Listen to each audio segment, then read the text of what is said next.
Some even said it shouldn't be built. Early environmentalists didn't like the idea of a bridge they believed would ruin the natural beauty of the Golden Gate. American author Catherine Gerald was one of many who expressed opposition at the time. You have one of the most romantic approaches in all geography. Why spoil it? In the interest of your own nuisances, near San Francisco, not bridge the Golden Gate. The War Department in Washington, D.C. objected by claiming that it would be a serious hazard to airplane navigation. Well, despite the protests, there were many people who wanted the bridge. First among the supporters, engineer Joseph Vernon Strauss. He not only designed the bridge, he was obsessed with it. He wasn't a man who carried out full political opposition. Encouraged by Strauss, voters in the region approved the bridge.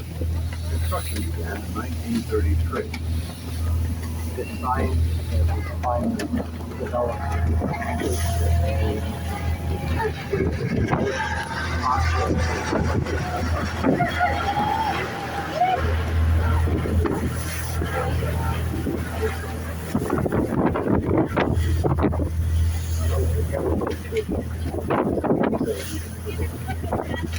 Look at the tower in San Francisco.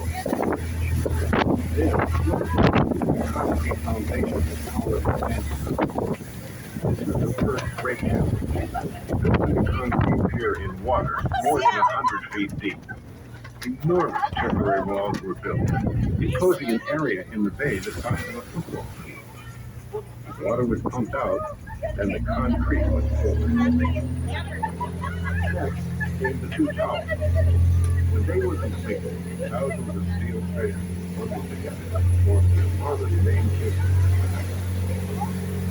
Finally, the road itself, starting at both ends and working toward the river, to keep the bridge in balance.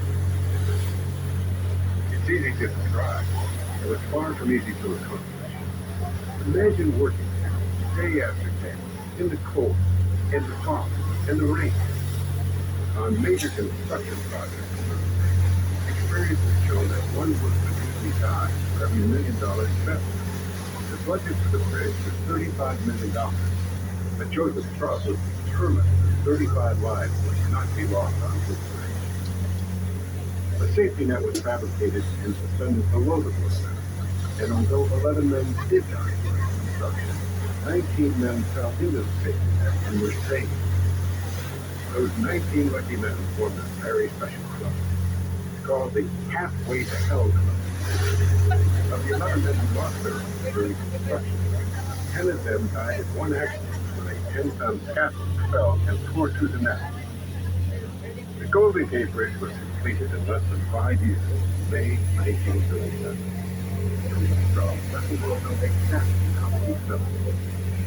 The Golden Gate Bridge, the bridge which could not and should not be built, which the War Department would not permit, which the rocky foundation of the pier base would not support, which would have no traffic to justify it, which would ruin the beauty of the Golden Gate, stands before you in all its majestic splendor, in complete refutation of every attack made upon it. Look up at the Twin Towers. They rise nearly 750 feet above the water. Let your eyes follow the bridge from shore to shore. The roadway extends for 1.25 miles without touching down on solid ground. Look at the two main cables. There's enough wire there to wrap around the planet 3 times. Each strand in the cable is secured with steel reinforcement in a 50,000-ton foundation buried deep underground. Impressive numbers, but numbers alone can't tell the story of the Golden Gate Bridge. There's more to it than steel and concrete. For many, it has become a symbol of America's hope, as inspiring and recognizable as the Statue of Liberty.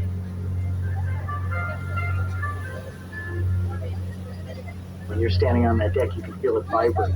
You can feel it sway back and forth in the wind. The entire bridge hums like a harpsichord. Like, and it makes you feel very small. And standing, looking up at those huge towers and listening to the whole thing moaning in the wind, it's awe-inspiring. That name, by the way, came long before the bridge. John C. Fremont, soldier, explorer, and adventurer, named the entrance to San Francisco Bay the Golden Gate back in 1846. That was even before gold was discovered in California. Look to the north end of the Golden Gate Bridge, the side opposite San Francisco, and you'll see a rocky point with a building on it, just below the bridge. That's Line Point, the other side of the Golden Gate entrance, along with Fort Point. Look again at the hills to the left of Line Point, the Marin Headlands. Spend an afternoon on the hiking trails there, and you might see deer or even bobcats. Climb to the top of Hawk Hill any time of the year, and you'll have a glorious view of the Golden Gate. Visit in October, and you'll see magnificent birds of prey. Every fall, more than 100,000 hawks, eagles, and falcons soar overhead on their migration south. Now, let's all take a moment to enjoy this magnificent panorama.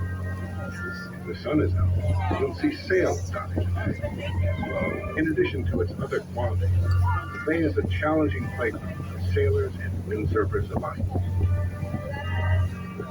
Well, that area between Crissy Field and Golden Gate Bridge at Fort Point has become one of the top windsurfing locations in the world. It's caused by the winds that just howl into the Golden Gate, the mix of waters trying to force their way into the harbor and also outside the thing. The more churned up, the better. But it's not for amateurs.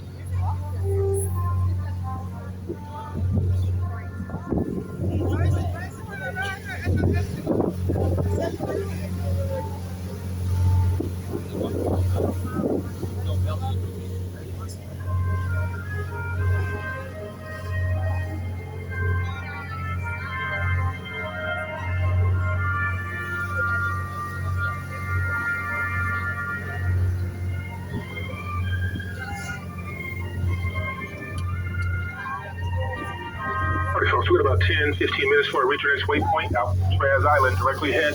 Now's the perfect time, flash opportunity to head up to the main deck. Main deck next, boss folks. Don't